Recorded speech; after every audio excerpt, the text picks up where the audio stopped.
हम शायद वो आखिरी पीढ़ी होंगे जिन्होंने हर प्रकार की परिस्थितियों का सामना बहुत ही नज़दीकी से किया है। हमने मोबाइल के बिना भी ज़माने देखे हैं और आज का ये ऐसा ज़माना है जहाँ मोबाइल के बिना सब कुछ असंभव है। हम कहीं भी जाते हैं अपना चार्जर साथ लेकर जाते हैं।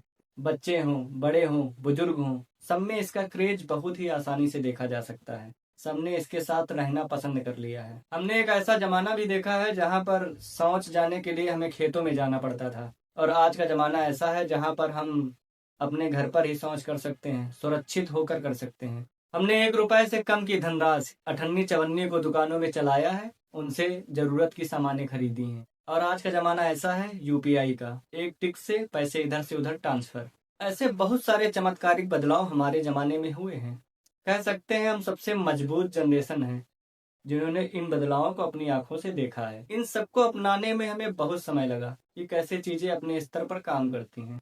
अब हर कोई इन बदलावों से खुश है, सब संतुष्ट हैं, किसी को कोई दिक्कत नहीं है। जब यह परिवर्तन हमारे बीच में आया था, तब हम सबने इसको नकार दिया था। हमें लगता था कि जिंदगी जैसे चल रही है वैसे ही चलनी चाहिए, हमें इन सब की कोई जरूरत नहीं है। हम छोटा सा मुद्दा लेते हैं, टॉयलेट का। पहले की थिंकिंग थी जिस घर में तुलसी है उस घर में टॉयलेट नहीं हो सकता है। धीरे धीरे लोगों ने इसके बारे में विचार किया, सोचा जो काम 15 मिनट में हो सकता है उसके लिए हम 1 घंटे तक खेतों में क्यों टहलें, अपना समय क्यों बर्बाद करें। जब मोबाइल फोन हमारे बीच में आया था तब इसे अस्वीकार कर दिया गया था कि 2 बात करने के लिए क्यों इतना ज्यादा पैसा खर्चा किया जाए। हमको जिससे मिलना है हम स्वयं चले जाएंगे, मिल आएंगे, बातचीत हो जाएगी।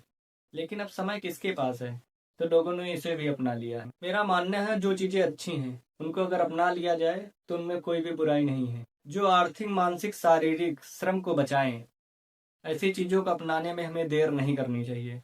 अभी सरकार ने एक नया नियम पारित किया है कि बेटों की तरह बेटियों को भी समान हक मिलेगा। माँ बाप की जितनी भी संपत्ति है उनमें उनका समान अधिकार है। या पहले जब होता था तो लोग हंसते थे कि बेटियों का यहाँ क्या काम, मायके में उनका कोई अधिकार नहीं है। अभी कुछ समय तक इसको लेकर बवाल होता रहेगा, लोग विचार करेंगे, सोचेंगे। कुछ समय बाद सबको लगने लगेगा यह बेहतर है, अच्छा है, क्योंकि समाज बदलेगा। ग्रामीण और मिडिल क्लास क्षेत्रों में हम कुछ ऐसी समस्याओं से अब भी जूझ रहे हैं जिन पर विचार करना बहुत ही आवश्यक है। हम सबको एक साथ आना होगा कि हम ऐसे मुद्दों को जल्दी से सुलझाएं और उन पर बात करें।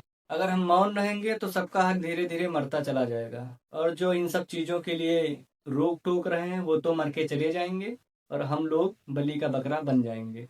प्रेम विवाह, जातिवाद, जेंडर इक्वालिटी, सेक्स एजुकेशन आदि ऐसी कई चुनौतियां हैं जिनको समाज नकार रहा है, जिन पर कोई बात ही नहीं करना चाहता है।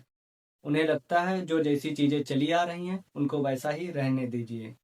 इन चुनौतियों से हमें लड़ना है और एक बैलेंसिंग रास्ते को विकसित करना है जिससे आने वाली पीढ़ियां खुद को सुरक्षित महसूस कर सकें। ऐसे गंभीर मुद्दों को हल करने के लिए कमेंट बॉक्स में यस लिखें। अगर आप चैनल पर नए हैं तो लाइक करिए, कमेंट करिए और चैनल को सब्सक्राइब करिए। थिंक विद नितिन में आज के लिए इतना ही। मिलते हैं किसी नए एपिसोड में, तब तक के लिए धन्यवाद।